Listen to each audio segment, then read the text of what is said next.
sorry about that, from QA, because I was doing a suspension on the developer side here, and I should have been doing a suspension here under contract on client and under here. So we go here, and we can see here that the in a difference.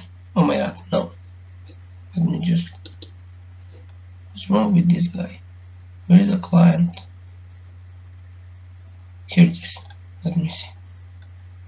Here's the client. Yeah, here it is, the company. So we need to access the company and not the developer side. This is the company now.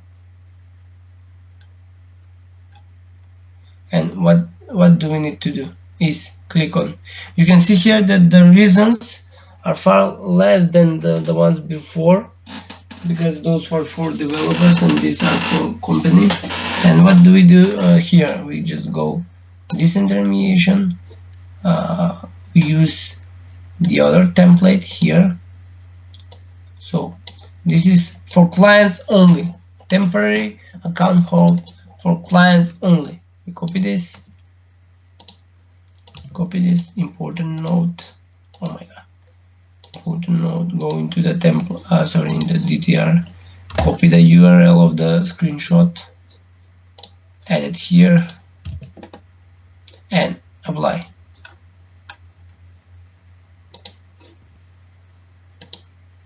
Now the next thing you do, you can see that already the client side, not the developer side, but the client side has been suspended. And here it is, the client. You always look for the client, not the account, and not the developer account, but the client account. Always for clients.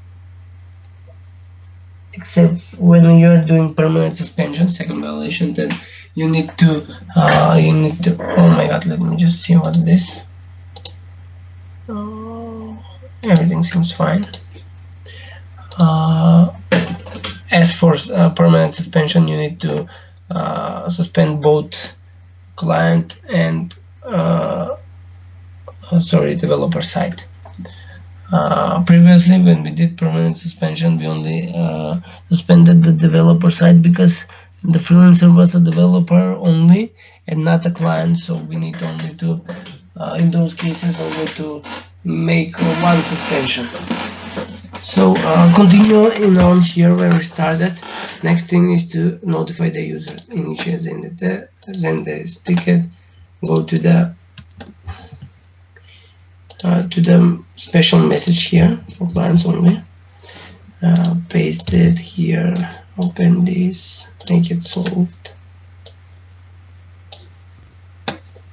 We remove this, we say action required, account temporary hold, we go this, take the username, we say kill this and this guy.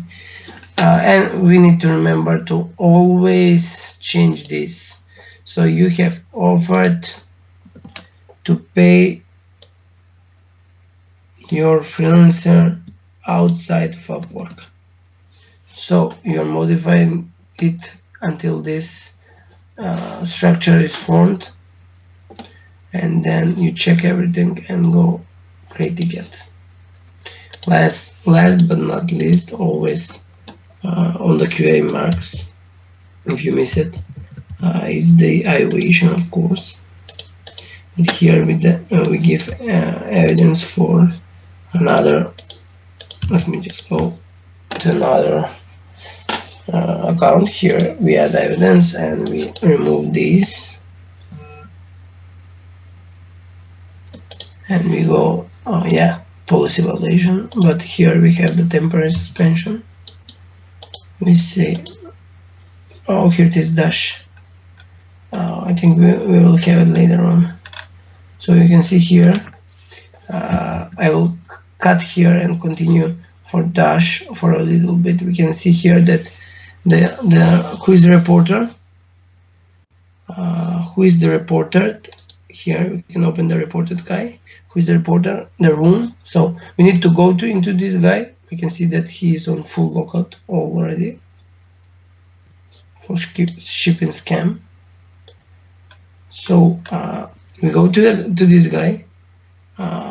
We do sudo, but in this case we cannot do sudo because there is no way to do sudo on a lockout account. But for further reference, we let me just see if there is another case like this. Yeah, and wallet and previously sanctioned by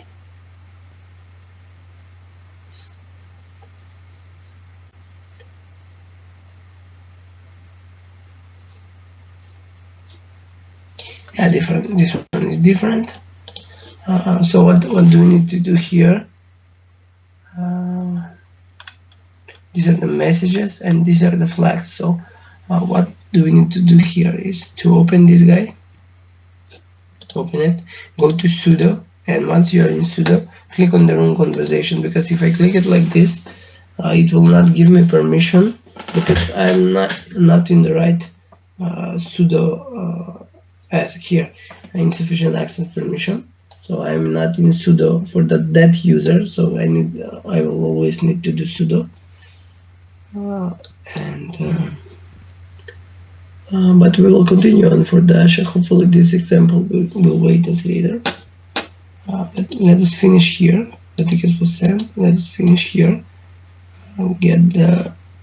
Let me just copy it here. This is what I copied before. Temporary suspension.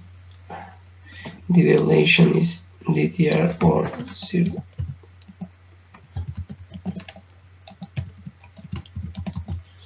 And we go, okay, yeah, that's an navigation example. And that is it for this example.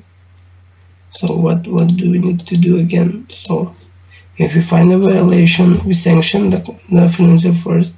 If the freelancer is zero tolerance group, we permanently suspend him and add evidence in evaluation, also notify him by ticket. The next step is the message receiver. If he is also guilty, so sometimes maybe the message sender or the message receiver along will be guilty and the other one will be retracting, asking for contract and stuff like that. So we should not go and fight with them, but with those guys who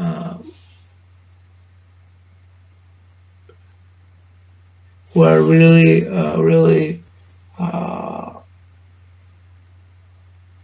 who are really doing bad stuff and want to disintermediate, and repeating the process again for client. So for user we do that, we add evidence and innovation and notify. Same for the client, but always remember to suspend the client side of the account, then add evidence and innovation and notify. I think here we can select the last but not least is what do we need to do here. We go select who done this, select if there is a zero tolerance group, we say yes. Was action taken on the client? Yes, it was temporary suspension. Action taken on the freelancer or permanent suspension. And here is the evidence, and I need to take this and move it here also. Let's say Yuri, let's get these two.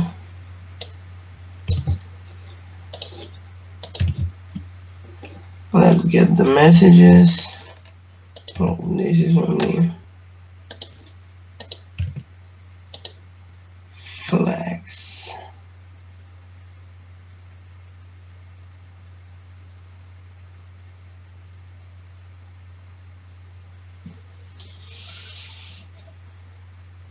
So I will leave this empty. I would say this is a violation.